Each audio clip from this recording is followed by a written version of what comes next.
On Christmas Eve of 1945, Sodder's family's residence in Fayetteville, West Virginia, bursted into flames. 6 out of 11 occupants of the house escaped the fire, but what happened to the other 5 still remains a mystery even after 77 years.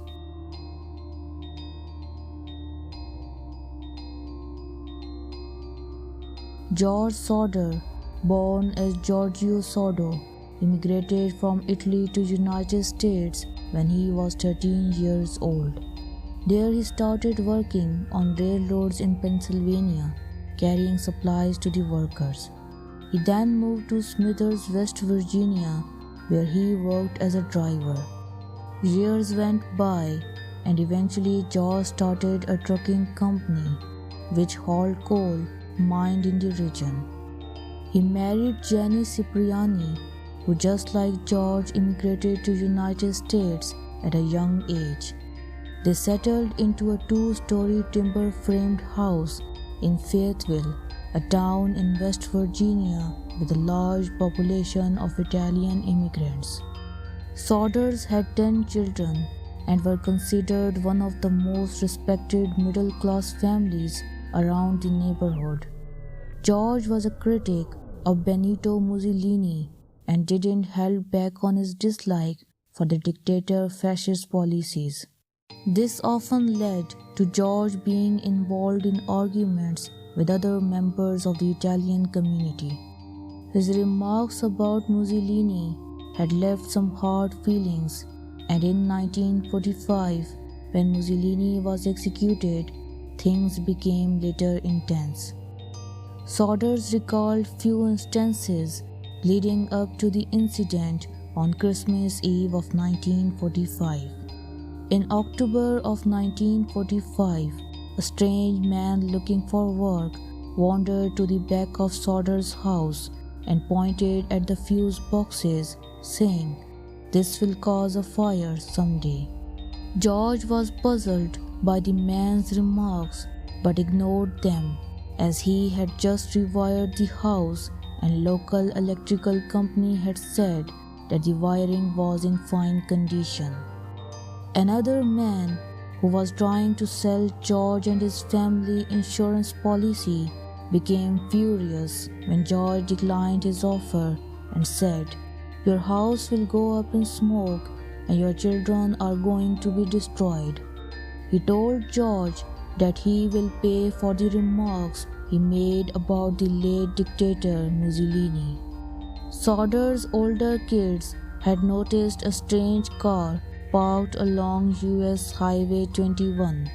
They said that the man sitting in the car was watching their younger siblings as they returned from school.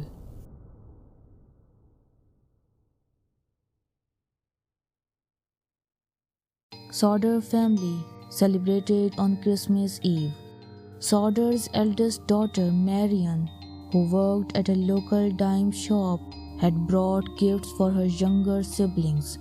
The kids were delighted and requested their mother if she can allow them to stay up past their usual bedtime. Jenny told them that they could stay up a little longer, and after reminding her 2 sons, 14-year-old Maurice and 9-year-old Louis, of their remaining chores, she took 2-year-old Sylvia and went to sleep. At around 12:30 a.m., Jenny woke up to their telephone ringing. She went downstairs and answered it. On the other end of the line, she heard a woman's voice, which she didn't recognize. The woman asked for an unfamiliar name, and Jenny told the woman that she had reached a wrong number and hung up. As she was walking back towards her room, she noticed that the lights were still turned on and curtains were not drawn. Her daughter Marian was sleeping on the living room couch. Assuming that the children had gone back up the attic where they slept, Jenny closed the curtains, turned off the lights, and went back to her bed. At 1 a.m., Jenny heard the sound of an object hitting the roof of the house and then a rolling noise.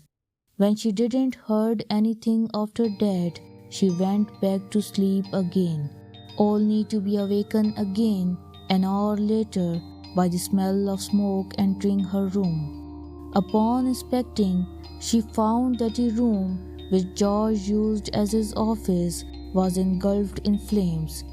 She immediately woke her husband up, and they, along with 4 of their children, Sylvia, Marion, John and George Jr., escaped the fire. Sodder's efforts to save their children were strangely complicated. Marion ran to a neighbor's house to call fire department, but she couldn't get any response. A passerby saw the flames and called from a nearby inn, but no one responded. He then went to the center of the town and called the Fayetteville Fire Department from there. Meanwhile, George tried to save his children himself. He searched for the ladder he always kept propped against the house, but it was nowhere to be seen. He then thought of using his truck to climb the house, but the truck wouldn't start even though it worked perfectly a day before. A water barrel they kept near the house was frozen solid. Desperate to save his children, George climbed the house outside wall and broke the attic window, cutting his arm while doing so. While the flames reduced their house to a pile of ash, the remaining Sodders had no choice but to assume that their loved ones were dead.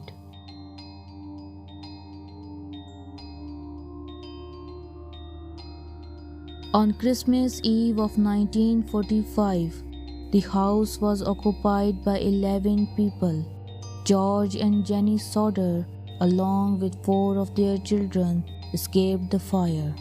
Those who were left behind include 14-year-old Maurice Sodder, 12-year-old Martha Lee Sodder, 10-year-old Louis Sodder, 8-year-old Jenny Irene Sodder, and 6-year-old Betty Dolly Sodder. What happened to them still remains a mystery.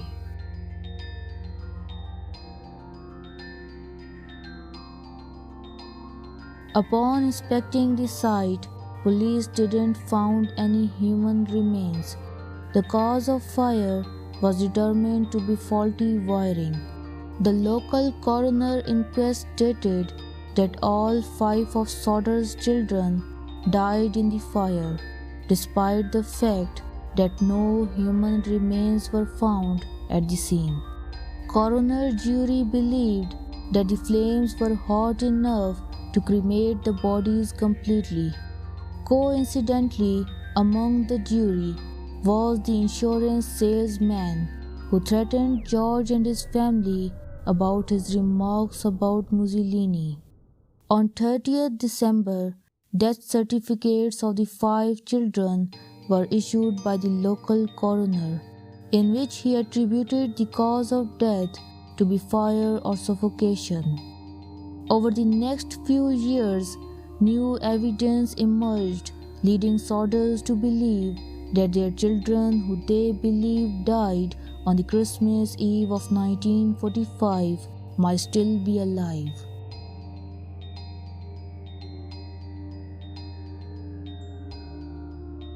Jenny Sodder had a hard time believing Fire Chief Morris' claims that there were no human remains found and the fire had cremated the bodies completely. An employee at a local crematorium confirmed Jenny's suspicion when he told her that the human bones remain even after bodies are burned at 2000 degrees for 2 hours. The fire which destroyed Sodder's house only lasted for 45 minutes. Sodders also found evidence which suggested that the fire wasn't accidental but intentionally started by someone. One man told investigators that he had seen some people throwing balls of fire at the Sodder's house on the Christmas Eve. A few months later, when the snow melted, Sodders found a ball-like object in a nearby bush, which, according to George, looked like a hand grenade. Few of the witnesses claimed to have seen missing Sodder children themselves. A woman who worked at a rest shop between Fayetteville and Charleston said that she served breakfast to the missing Sodder children and noted the presence of a car with Florida license plates in the parking lot of the rest shop. Another woman who worked at a hotel in Charleston came forward and said that she had seen the missing children a week after the incident. She said that the children were accompanied by 4 adults, all of them were of Italian descent. According to the woman, they stayed at the hotel for the night and left next morning. With the new piece of evidence and sightings of the missing children raising questions about the local authorities' original claims, Sodders tried to entrust Federal Bureau of Investigation in investigating the case of their missing children. They received a reply from the FBI Director J. Edgar Hoover. Although I would like to be of service, the matter related appears to be of local character and does not come within the investigative jurisdiction of this bureau. He offered to provide assistance if the local authorities requested for bureau's help, but the Fayetteville police and fire departments declined his offer.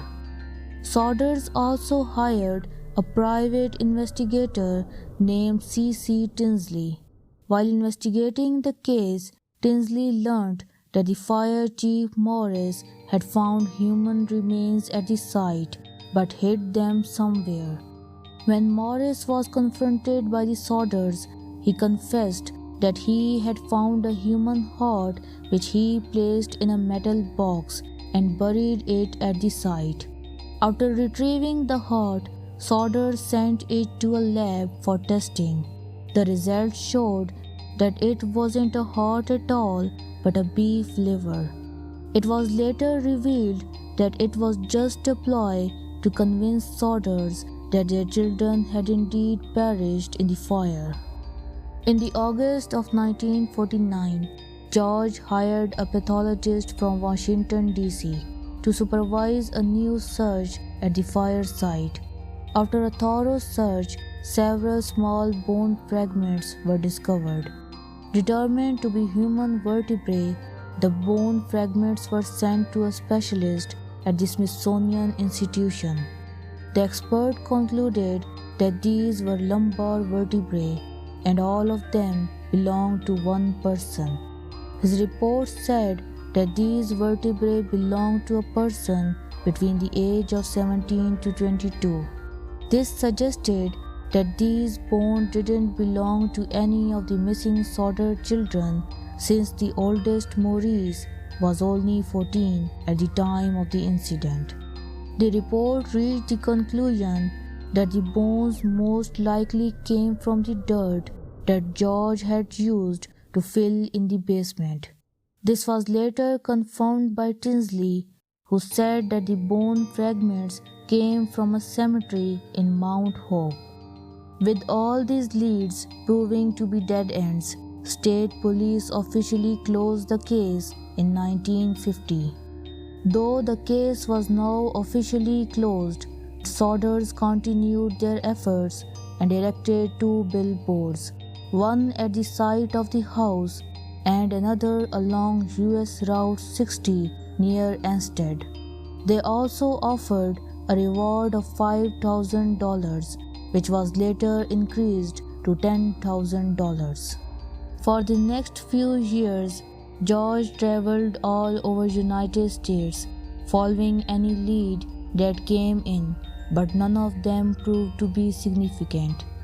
23 years after the fire, in 1968, Jenny received an envelope in the mail postmarked from Central City, Kentucky. Inside the envelope was a photograph of a young man, and on the back of the photo was written, "Louis Sodder, I love brother Frankie. Lil boys, A90132 or 35. When Sodder showed the envelope to the authorities, they said that it was nothing significant, but a cruel prank by someone. But Jenny and George were convinced that the young man in the photograph was their son, Louis Sodder. Hopeful that this will finally lead them to their missing children, Sodders hired a PI to go to Central City, Kentucky, and investigate this matter, but the man took their money and never came back. George himself drove to Central City, Kentucky, but his trip there, just like the others, proved to be fruitless.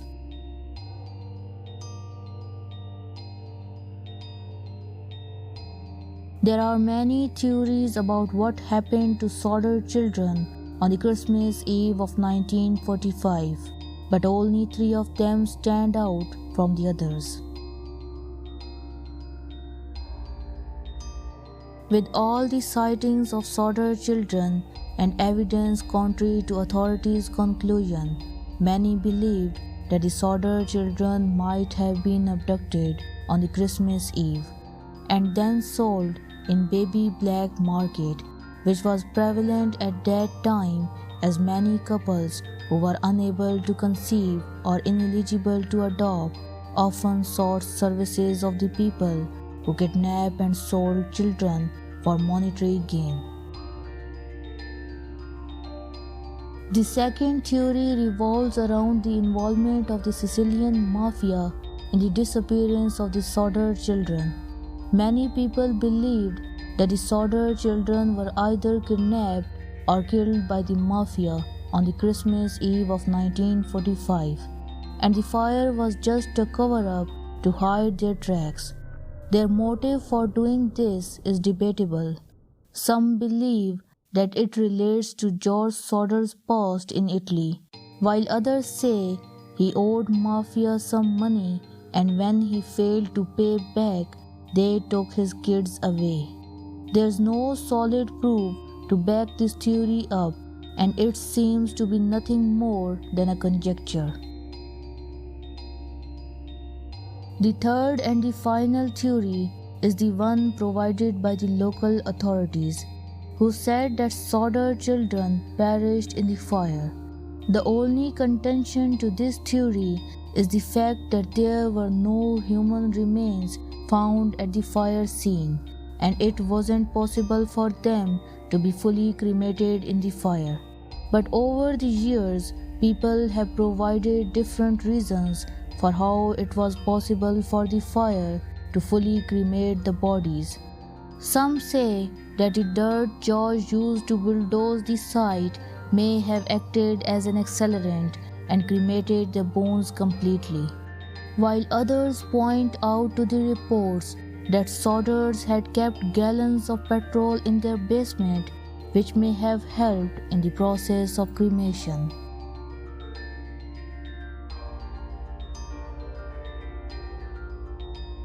George Sodder died in 1969. Jenny, along with her surviving children, except John, who insisted that the family should move on with their lives, kept on searching for their missing family members. Jenny Sodder sadly passed away in 1989. The youngest of the surviving Sodder children, Sylvia Sodder Paxton, died in 2021. Throughout her life, Sylvia believed that her siblings survived the fire and carried on her parents' quest to find answer to the question, what was their fate? Kidnapped, murdered, or they still alive?